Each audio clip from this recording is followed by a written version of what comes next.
Hello, and welcome to the Dr. Toomer Talk Show. So, I'm going to talk about sabotage today because it is one of the reasons that I see for most people who are unable to succeed in a weight loss process. And many times when people are in a sabotage cycle, they don't even realize it. And so often what happens is that it's not so much because of their fear of failure, it's often because of their fear of success. And so that's why I like to talk about sabotage so much because it's so easy for it to happen without anybody even knowing it and knowing why. So I'm just going to say hello to Cindy. Thank you for coming. And if you're listening, say hashtag. Sorry, just tell me where you're listening from. Say hello. And if you're listening later, say hashtag replay and let me know where you're listening from then.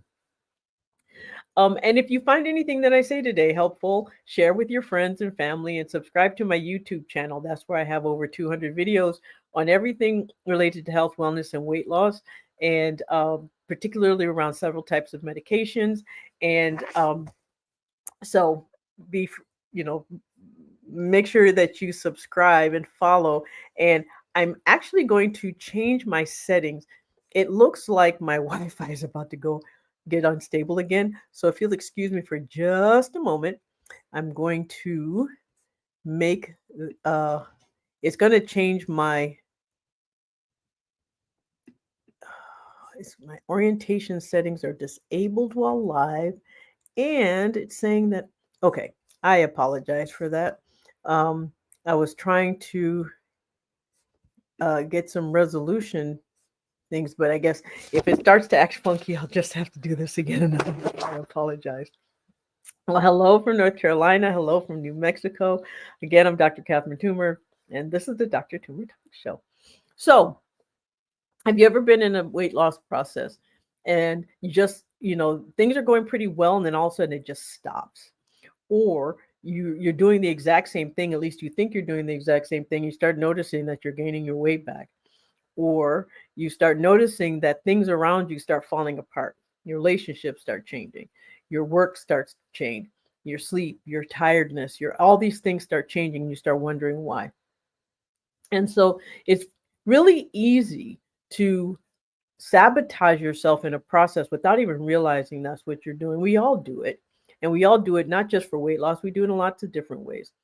And again, part of it is because it's not so much a fear of failing, it's a fear of success. We assign certain things to the success of what's happening, and it frightens us. And that's just, the nature of psychology, if you want to say. So, and like I've always said, everything that humans do is a biopsychosocial process. And so you have to look at the biology. The biology is pretty easy. We all know how the biology works. We have the medications, we know all these things. However, it's the psychosocial that usually catches us up because it's not as well studied, it's not as well known, and it's also easier to ignore because it's less tangible, it's less obvious, and so it's easy to pretend that it's just simply not there.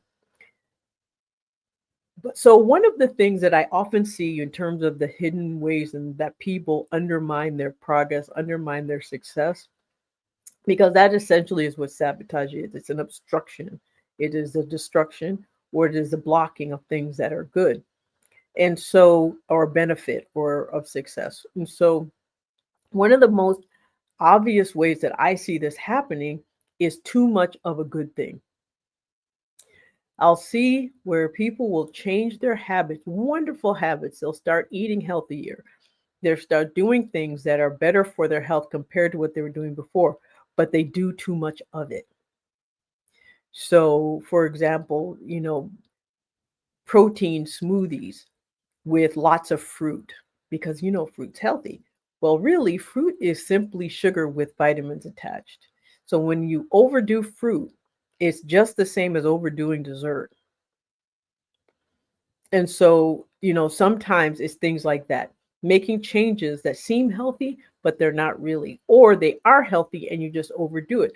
Or, using olive oil on vegetables and then using a lot of it, or making a nice salad but then putting so much salad dressing on it that it kind of overrides all the benefit of the vegetables.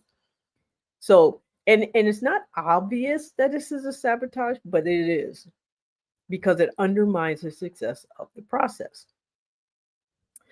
Um, Another is an all or nothing way of thinking.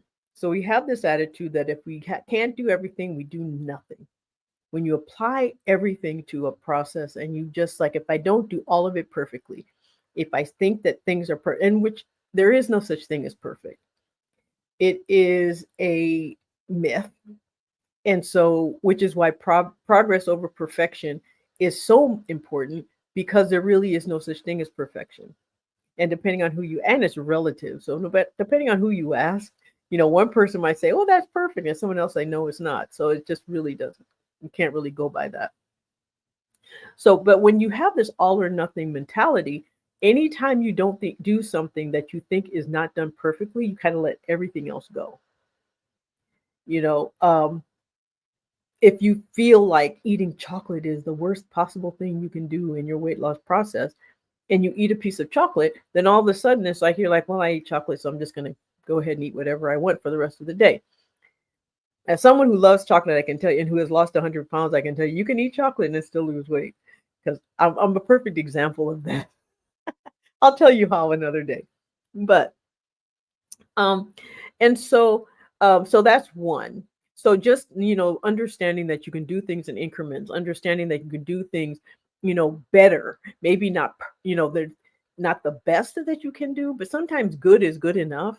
Sometimes just good enough is just good enough. So that's also another form of sabotage, of putting so much pressure on yourself that you cannot maintain the level of perfection that's required to keep your process going. Another that I see is people rewarding themselves with food.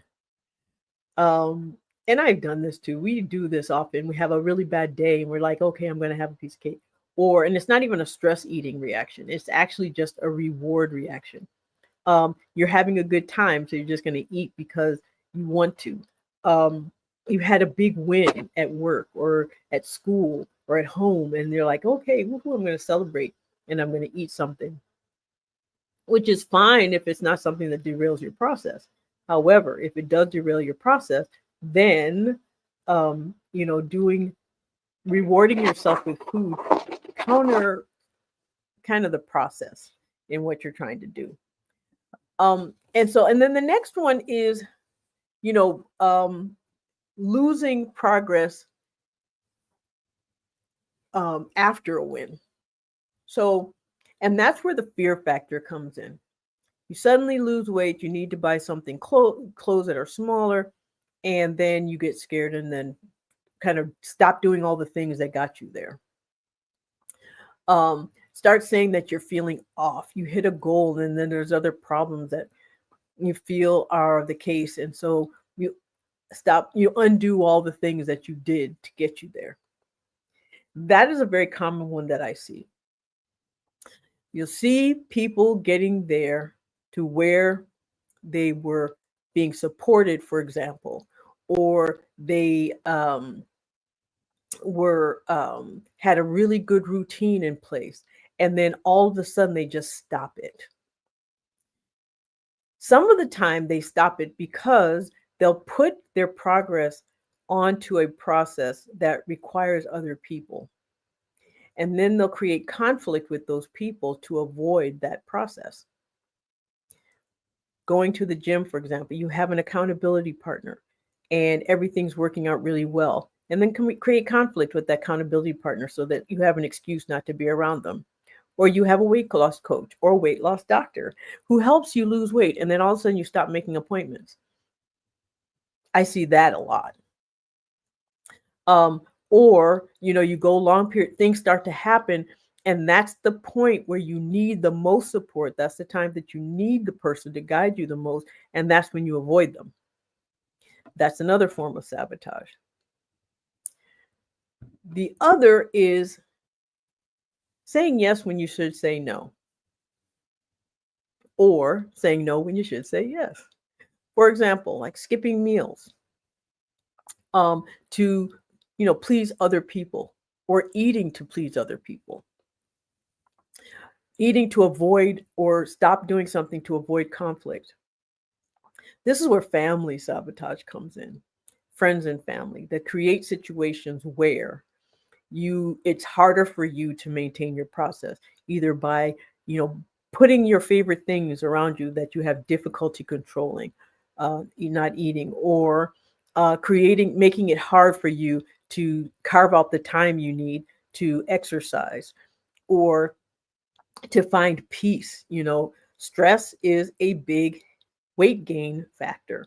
And so creating stress for someone, whether intentionally or not, will cause weight gain, either by making someone eliminate what they do to lose weight, or by causing stress that will just change their metabolic status and therefore they gain weight.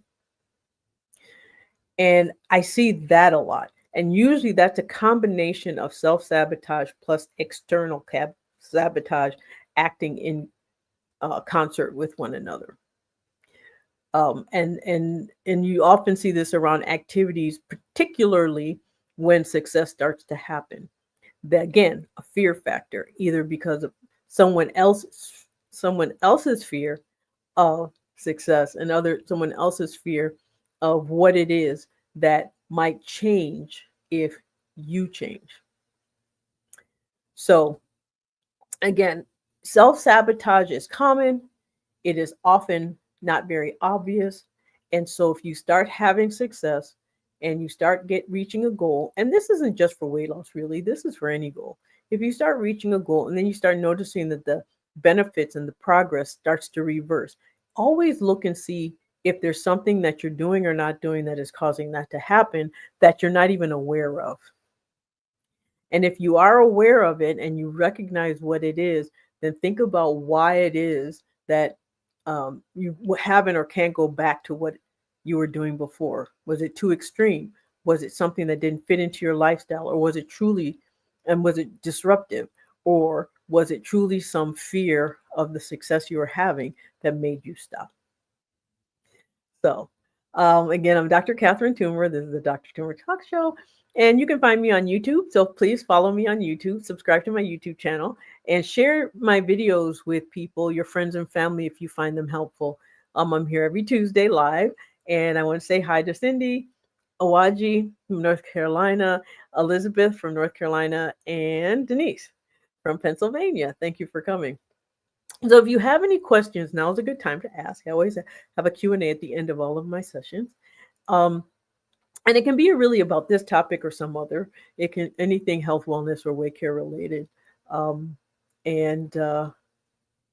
if you have questions, now it's time to ask.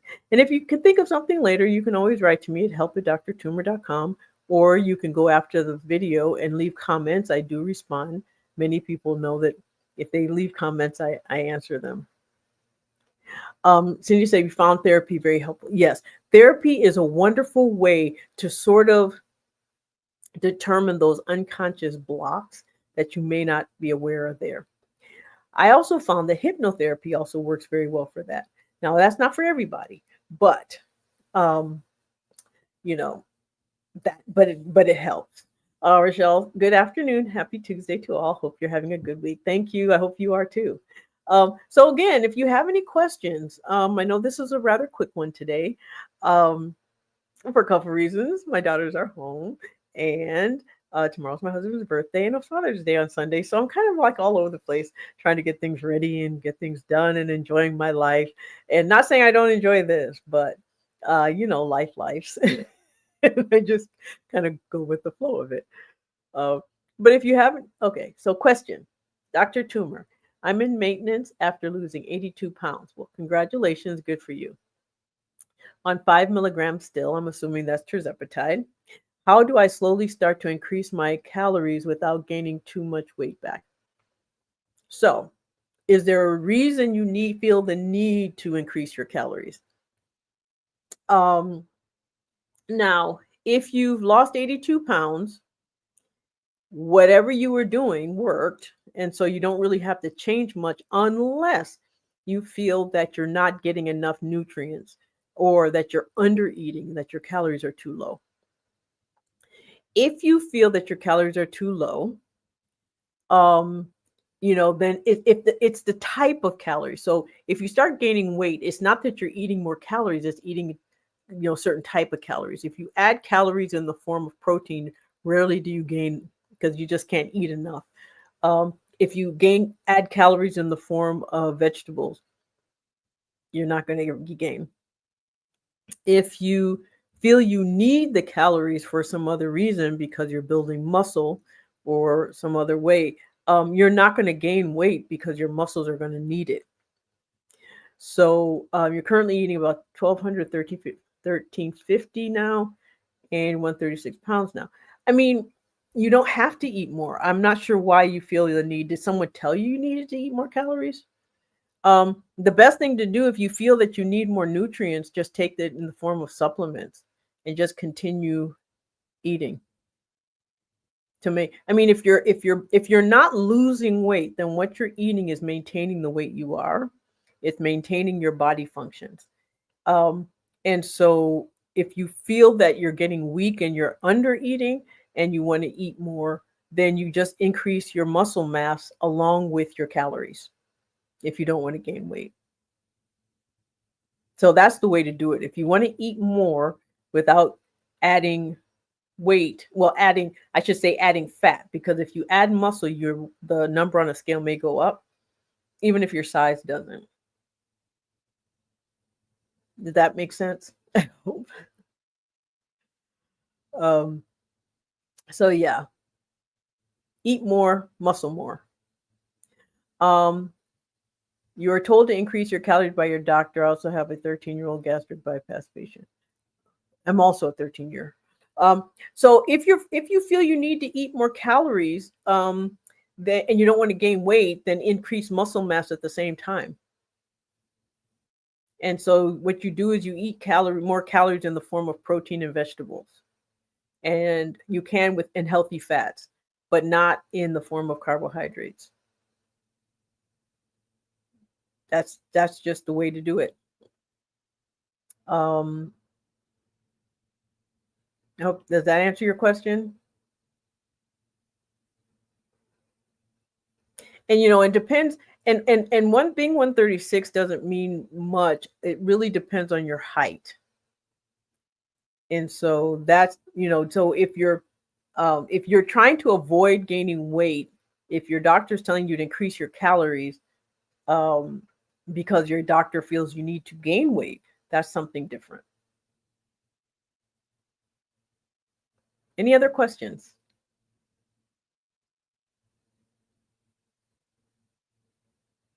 Oh, if you don't feel you need more food, then you're fine.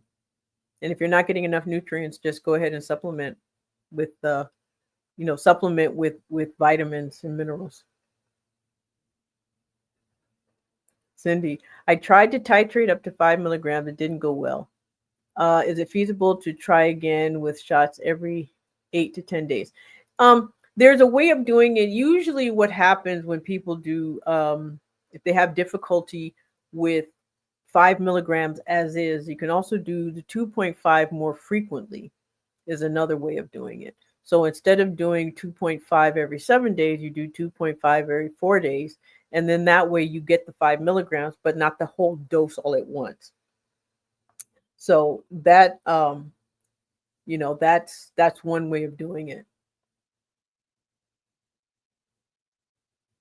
But yeah, but if you're having side effects, then usually what we do is you stay on the lower dose until those side effects stop and they just completely go away, because usually there's a milder version of it at a lower dose. So if you're at a milder version, if you have milder side effects at a lower dose, you just stay on that lower dose until those side effects go away, and then you can go up to the next dose. And then make sure that you're drinking, and depending on the side effect that it is, you can mitigate some of it, nausea with anti-nausea medicine, diarrhea with Imodium. But if it's things like abdominal pain or really bad reflux, it's a little bit more difficult to counter those types of symptoms. You said insurance won't pay for it every. Yeah, I mean, you can try every 5 to 7. It really just depends on the severity of the side effects, how much they disrupt your life, how long the symptoms last, and how soon they come on after taking the medication. If it's something that's tolerable and that you can counter with something else, that's fine. But if not, then you just don't allow your life to be disrupted by a medication. That when there's other things that you can do that can do the same thing without the problems.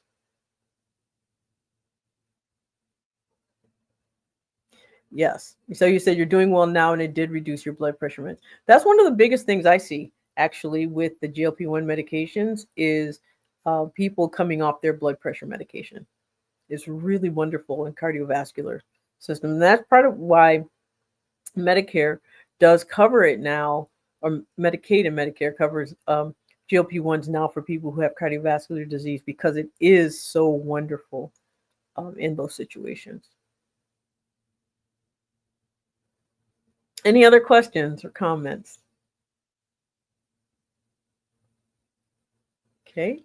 Well, this was kind of a short one today. Um, so again, I'm Dr. Catherine Toomer. You all know me. So come back next Tuesday when I'm here for Dr. Toomer Talks. And if you have topics that you'd like to hear about, because generally the way I come up with topics is someone asks me a question, and then I use that question as a way to kind of motivate me to do something to a topic. And so I had some, obviously, sabotage came up quite a bit this last week, and so that's what this topic came from. But mostly it's and often the sabotage that I see most frequently is people avoiding me when they feel that they're quote unquote falling off the wagon. They don't want to hear they don't want my accountability, and they don't. And that's usually the most common thing I see: people knowing that they have the support and they know that it works, and then they avoid me in the process. Um, so all you people out there who haven't made appointments lately to see me, I'm talking to you. So, all right.